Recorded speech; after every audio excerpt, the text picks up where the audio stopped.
오늘 우리에게 주신 하나님의 말씀은 마가복음 14장 32절에서 42절의 말씀입니다. 신약 성경 81면 봉독하겠습니다.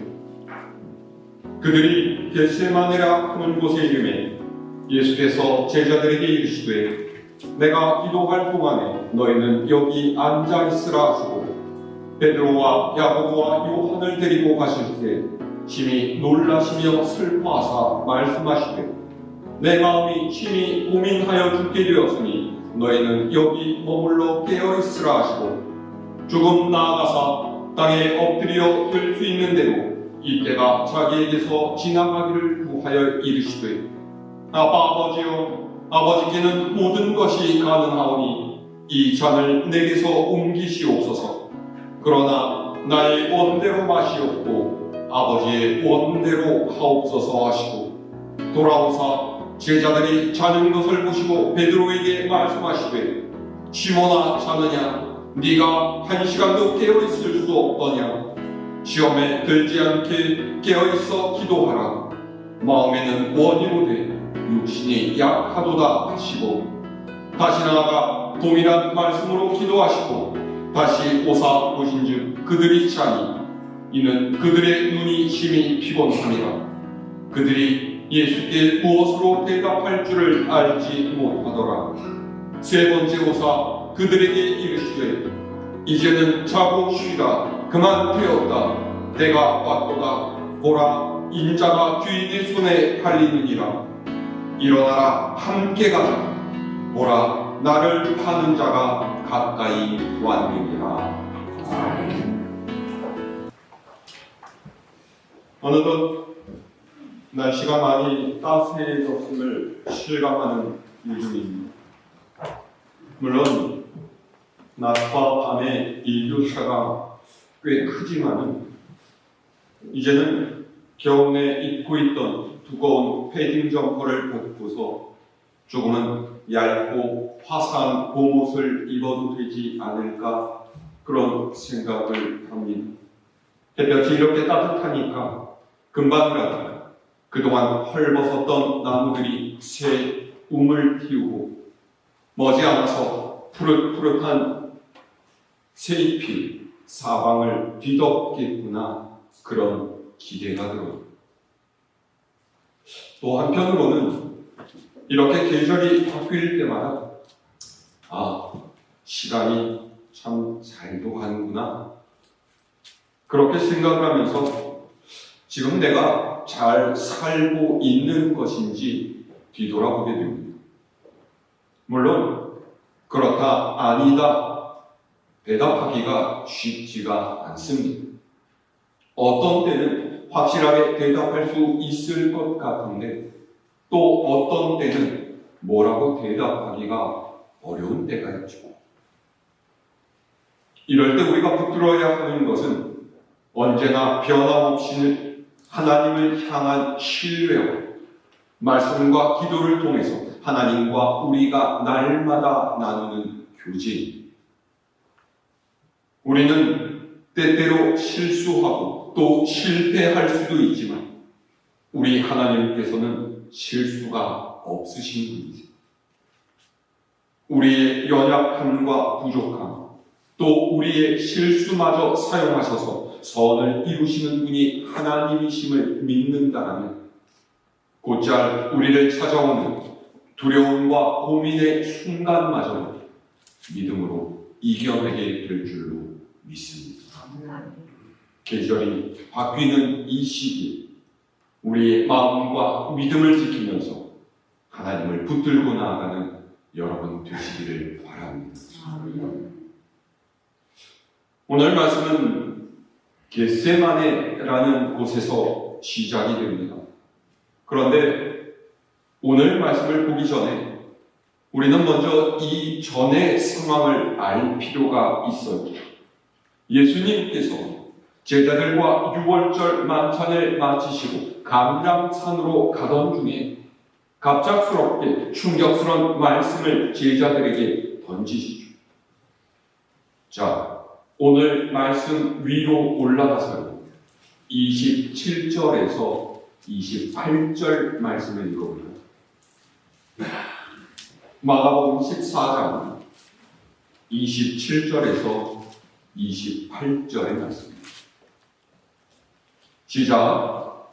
예수께서 제자들에게 이르시되 너희가 다 나를 버리리라. 이는 기록된 바 내가 목자를 치리니 양들이 흩어지리라 하였습니다. 그러나 내가 살아난 후에 너희보다 먼저 갈릴리로 가라. 아멘. 예수님께서는 목자를 잃은 양들이 흩어지는 것처럼 예수님께서 고난을 당하시게 되면 제자들이 다들 주님을 버릴 것이라고 말씀하셨죠. 예수님께서 이 말씀을 하신 것은 그분의 고난의 때가 곧 닥치게 될 것임을 아셨기 때문입니다. 주님께서는 우리보다 우리를 더욱 잘 아시는 분이신, 사람의 연약함과 죄성을 누구보다 잘 아시는 분이세요. 제자들은 3년이나 주님과 함께 지냈지만 진실로 예수님을 믿고 사랑하지는 못했습니다. 이들이 특별히 더 악한 사람, 더 부족한 사람이어서가 아닙니다. 사람은 누구나 진실로 다른 이를 완전하게 믿고 사랑하지 못하는 존재이기 때문입니다. 그것이 바로 자기 자신을 가장 사랑하면서 무엇보다 자기의 유익을 구하는 죄성을 가진 인간의 한계입니다. 제자들, 이런 한계를 가진 사람이요, 두려움과 불안을 이겨내지 못하는 이들이었죠. 그렇게 예수님께서는 그분께서 고난을 당하게 되면 모든 제자들이 각각 자기 살 길을 찾아서 주님을 버리고 흩어질 것이라 말씀하신 것입니다. 그런데 예수님께서 이렇게 말씀하시자 밝은 한 이가 나와서 누구입니까? 수제자인 베드로.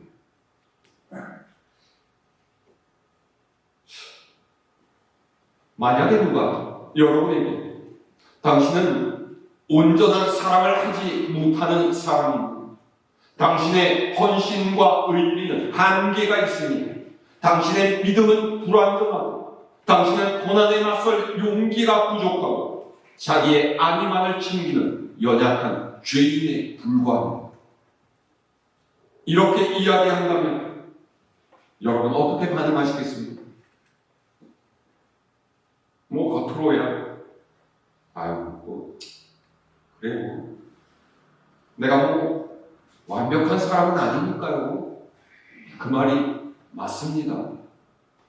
겉으로는 그렇게 표현스럽게 대답하겠지만 속으로는 배알이 꼴리고 화가 솟구치지 않겠습니까? 아니, 쥐가 뭔데 날 평가해? 당신이 나를 그렇게 잘 알아? 당신은 얼마나 잘나서 그런 소리 나한테 하는 거야? 이러지 않겠습니까? 베드로는 누구보다 자신이 예수님을 사랑하고 예수님을 향한 의리가 있고 진실로 충성한다라고 생각했는데 주님께서 그것을 아예 부정하시니까 발끈하면서 반응했던 거예요. 그래서 뭐라고 했어요? 자, 29절의 말씀을 읽을까요? 시작. 베드로가 여짜오되 다 버릴지라도 나는 그리하지 않겠나이다. 아멘. 모두가 주님을 버린다라고 해도 나는 결코 버리지 않겠습니다. 베드로의 이 말은 장담이기도 하고 동시에 예수님의 말이 틀렸다는 항변이기도 합니다. 주님께서 지금 제 마음을 모르셔서 하신 말씀입니다. 주님을 향한 제 믿음과 충성은 절대로 변하지 않습니다. 아니, 저를 어떻게 보시고 그런 말씀을 하세요?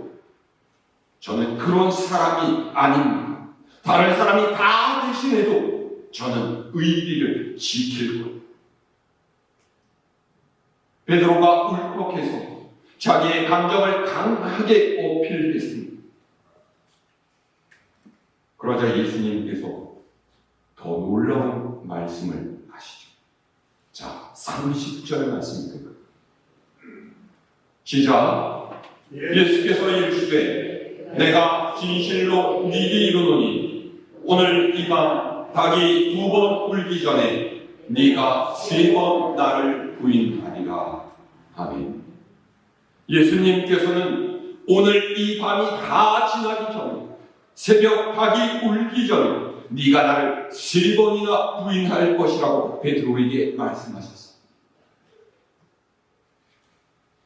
주님을 배신하지 않겠다는 베드로의 장담은 한평생은커녕 1년도 아니고 한 달도 아니고 그날 밤이 가기 전에 무너질 것이라고 예언하신 거죠. 사람이 세우는 결단과 다짐이 얼마나 무력하고 자신을 향한 확신이 얼마나 허망한지를 예수님께서는 베드로에게 미리 알려주신 거예요. 베드로가 이 말을 듣고서 흥분해서 더 크게 목소리를 높였어. 자, 31절 말씀 읽습니다. 시작. 베드로가 힘있게 말하되 내가 주와 함께 죽을지언정 주를 부인하지 않겠나이다 하고 모든 제자도 이와 같이 말하니라. 아멘. 뭐라고 했다고요? 내가 주님과 함께 죽을지라도 절대로 주님을 배신하지 않겠습니다. 베드로의 이 말을 듣자 모든 제자가 아우성을 치면서 함께 목소리를 높였습니다. 그렇습니다, 주님. 절대로 우리는 주님을 배신하지 않을 것입니다. 그런데 예수님께서는 제자들의 이 장담에 아무런 대답도 하지 않으셨죠. 이런 분위기 속에서 예수님께서 제자들과 함께 겟세마네라는 곳으로 가십니다. 오늘 말씀은 여기서부터 시작. 자, 32절의 말씀입니다. 시작. 그들이 겟세마네 하는 곳에 이르매 예수께서 제자들에게 이르시되 내가 기도할 동안에 너희는 여기 앉아 있으라 하시고. 아멘. 겟세마네는 예루살렘 동쪽 성문에서 약 12km 떨어진 곳으로서 감람산 서쪽에 위치하고 있습니다. 이 겟세마네라는 이름 자체가 기름을 짜는 곳이라는 뜻으로 여기에 감람나무 열매, 즉 올리브 열매의 기름을 짜내는 착유비가 있었기 때문에 붙여진 이름이에요. 예수님께서는 이곳에 제자들을 놓아두시고 기도하러 가셨죠. 여기서 예수님께서 왜 제자들을 놓고 기도하러 가셨는지 우리는 생각해 봐요. 예수님께서는 이제 그분께서 바리새인들과 서기관들이 동원한 깡패와 로마 군병에게 잡혀갈 것을 이미 알고 계셨습니다. 아무리 앞으로의 고난을 각오하신 예수님이었지만 죽음이 시시각각으로 다가오는 이 순간 그분 또한 하나님을 의지하면서 기도로 다시금 마음을 다잡아야 할 필요가 있었다라는 말. 예수님께서는 신성을 가지신 하나님이셨지만 동시에 인성을 가진 인간이기도 하셨기 때문이죠. 보십시오. 제자들은 예수님 앞에서 모두 장담했습니다. 내가 무슨 일이 있어도 주님을 버리지 않겠으니 절대로 주님을 떠나지 않겠습니다. 하지만 이건 사람의 생각입니다. 교만한 사람은 장담합니다. 보통 우리가 그렇게 말하지 않습니까? 그런 일이 있으면은 내 손가락에 장을 지지고. 여러분 장 지져보신 적 있으세요?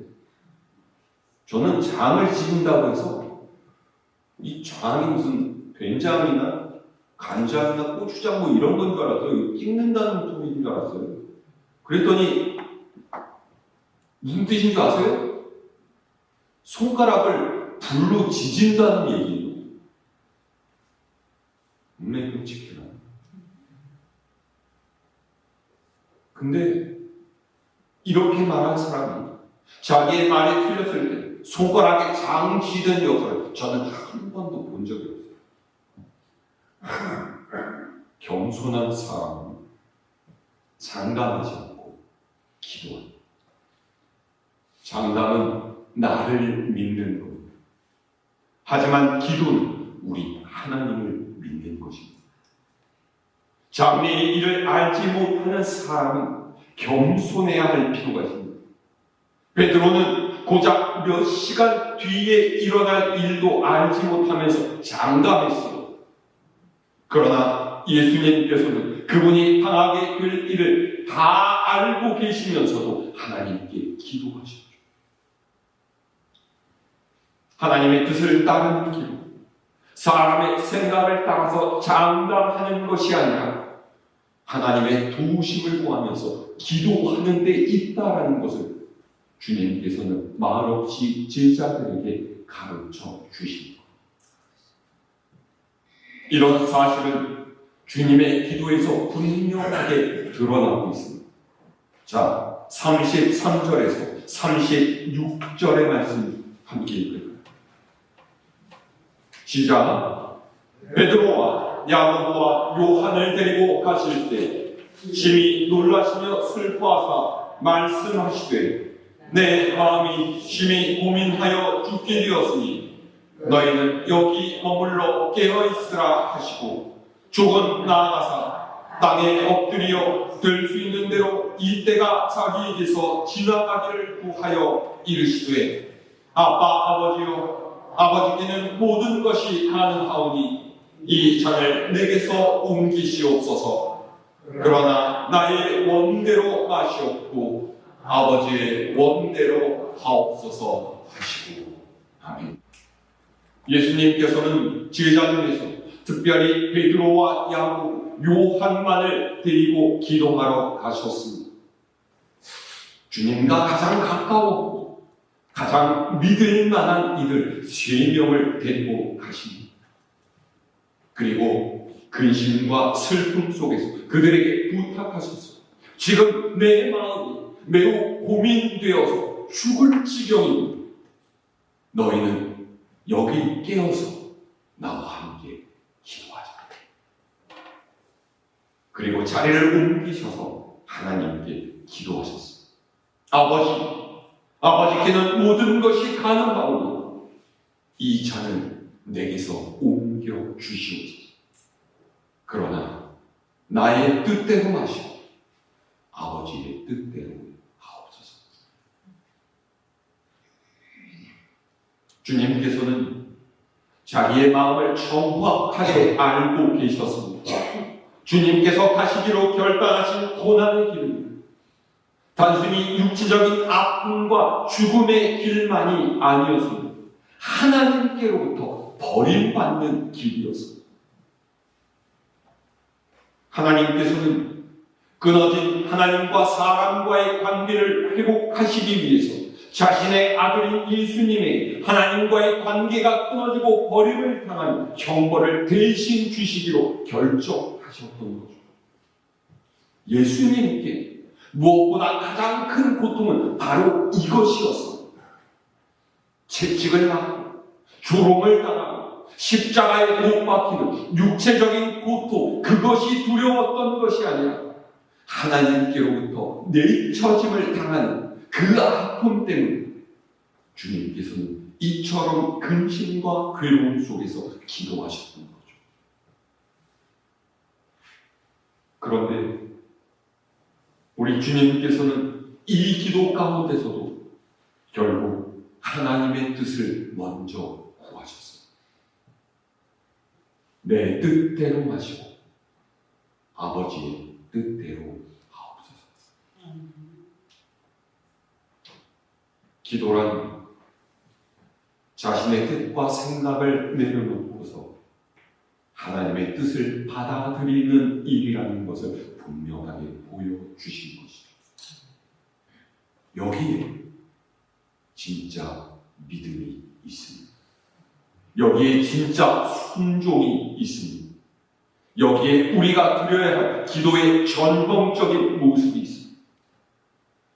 우리의 기도는 보통 내 생각을 하나님께 들이미는 것이 대부분입니다.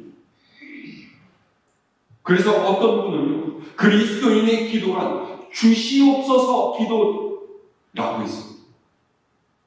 주시옵소서. 뭐예요? 내가 원하는 것들을 하나님께 달라는 거예요. 하나님 물질을 주십시오. 하나님 평안을 주십시오. 하나님 사회에서 잘 되게 해주십시오. 하나님 내 자녀들 책임져 주십시오. 하나님 건강을 주십시오.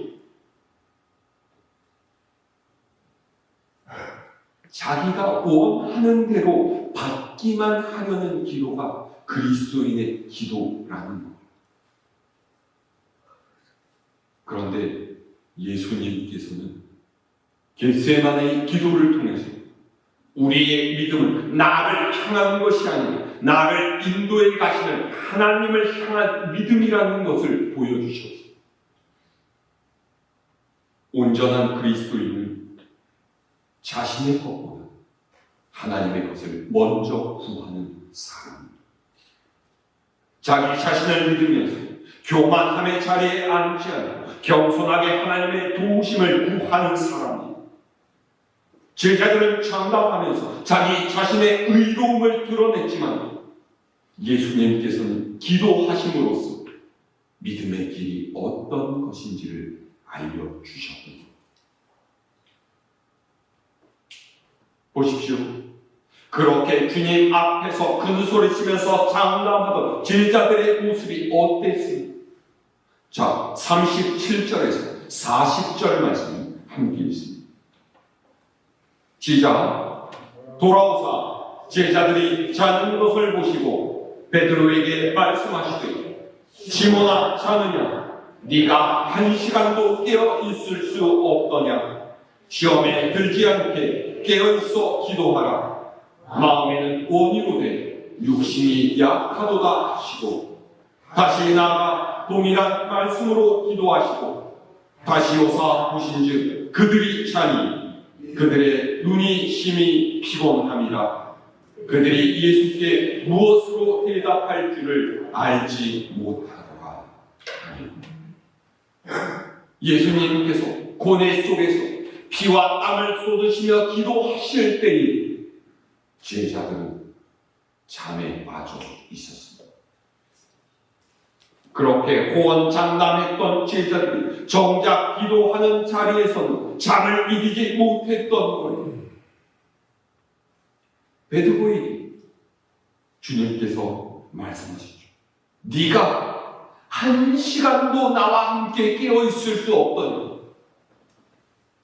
시험에 들지 않도록 깨어서 기도하라. 얼마나 민망합니까?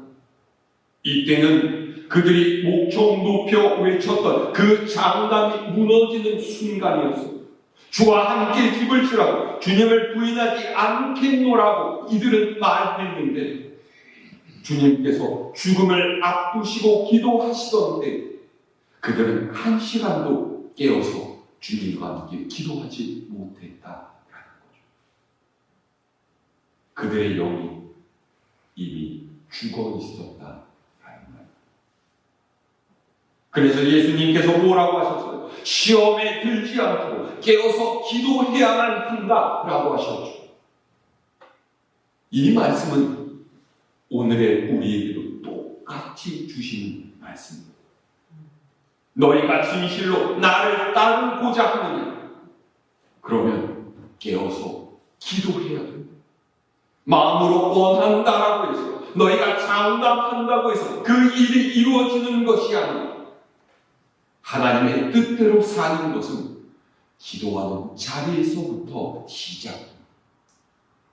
자신을 거짓없이 바라고 겸손하게 하나님을 도우심에 구하면서 순종할 때에 믿음의 길을 갈 수 있는 거예요.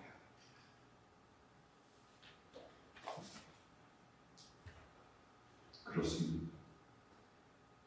그래서 믿음은 일상이 중요한 거예요. 위기가 닥치고 고난이 몰려와서 갑자기 기도의 자리에 앉는다라고 해서 하나님께서 원하시고 그분의 마음을 움직일 수 있는 기도를 하게 될 수 있는 것이 아닙니다. 평소에는 어떤 간절함도 절시감도 없이 심드렁하고 시큰둥하게 신앙생활을 하다가 내 삶의 어려움을 만나게 될 때 하나님께 나오는 것은 발작적이고 미신적인 신앙입니다. 그렇게 해서 그 삶의 고비를 넘기게 된다라고 하더라도 그 믿음이 계속 유지가 되겠습니다. 얼마 지나지 않아서 예전으로 다시 돌아갈 수밖에 없어요. 장담은 믿음을 자랑하는 것이 아니라 기도로 믿음을 고백하는 여러분이 되시기를 바랍니다. 겸손한 자세, 하나님 앞에 엎드려서 우리의 길을 인도해 주실 것을 구할 때 하나님께서 우리의 삶에 놀랍게 역사해 주실 것을 믿으시기를 바랍니다. 자, 마지막 41절에서 42절 말씀입니다. 시작. 세 번째 오사 그들에게 이르시되 이제는 자고 쉬라. 그만 되었다. 때가 왔도다. 보라, 인자가 주인의 손에 팔리느니라. 일어나라, 함께 가자. 보라, 나를 파는 자가 가까이 왔느니라. 아멘. 예수님께서 세 번째로 제자들에게 오셔서 말씀하셨습니다. 이제는 자고 쉬어. 그만 되었다. 때가 왔다. 내가 죄인의 손에 팔리게 될 것이다. 무슨 말씀입니까? 이제는 기도할 때가 지났다라는 거예요. 기도로 준비하고 마음을 다질 때가 아니라 움직일 때라는 거죠. 기도하고 싶어도 이제는 그럴 수가 없다라는 것입니다.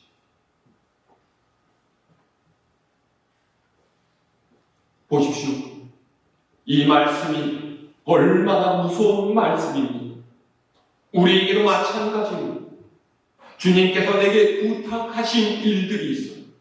나를 향한 주님의 기대가 있으니 네가 더 열심히 기도하고 더 열심히 헌신하고 봉사하고 전도했으면 좋겠다. 네게 맡긴 직분대로 하나님 섬겨가기를 힘썼으면 좋겠다. 네 삶의 자리에서 하나님의 백성답게 살아갔으면 좋겠구나. 그런데 어느 날 주님께서 내가 전혀 예상하지 못한 때에 이제는 그만 되었다. 너 이제 기도하지 않아도 된다. 헌신봉사 안 해도 된다. 전도하지 않아도 된다. 이제는 다 끝났다. 너는 여기까지구나. 이렇게 말씀하신다. 여러분 어떻게 하시겠습니까? 그래서 전도서 말씀 모든 일에는 때가 있다라고 하십니다. 이 순간이 지나버리면 이 기회를 잃어버리면 그 다음은 하고 싶어도 할 수가 없고 되돌리고 싶어도 어쩔 수가 없습니다. 주님의 이 말씀을 귀담아 듣는 여러분이 되시기를 바랍니다. 그래도 아직은 기회가 있습니다. 주님께서는 이런 어리석은 제자들을 향해서 일어나서 함께 가자고 말씀하세요. 함께 가자는 말씀은 나와 함께 이 사명을 감당하자라는 말씀이 아닙니다. 나의 십자가를 나누어 주자는 말씀이 아니니 세상 모든 사람의 죄를 짊어지시고 고난을 당하러 가시는 그분을 바라보면서 너희도 이 좁은 길을 함께 가자는 명령.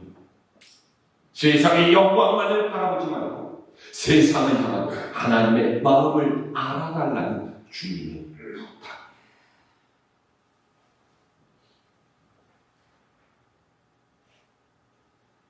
여러분, 이 사순절 어떻게 지내고 계십니까? 그저 때마다 맞는 사순절이고 부활절이려니 하고 지나치는 그런 무감각한 그리스도인이 되지 않기를 바랍니다. 주님의 고난을 조금도 이해하지 못하고 동참할 마음도 없다면 문제입니다.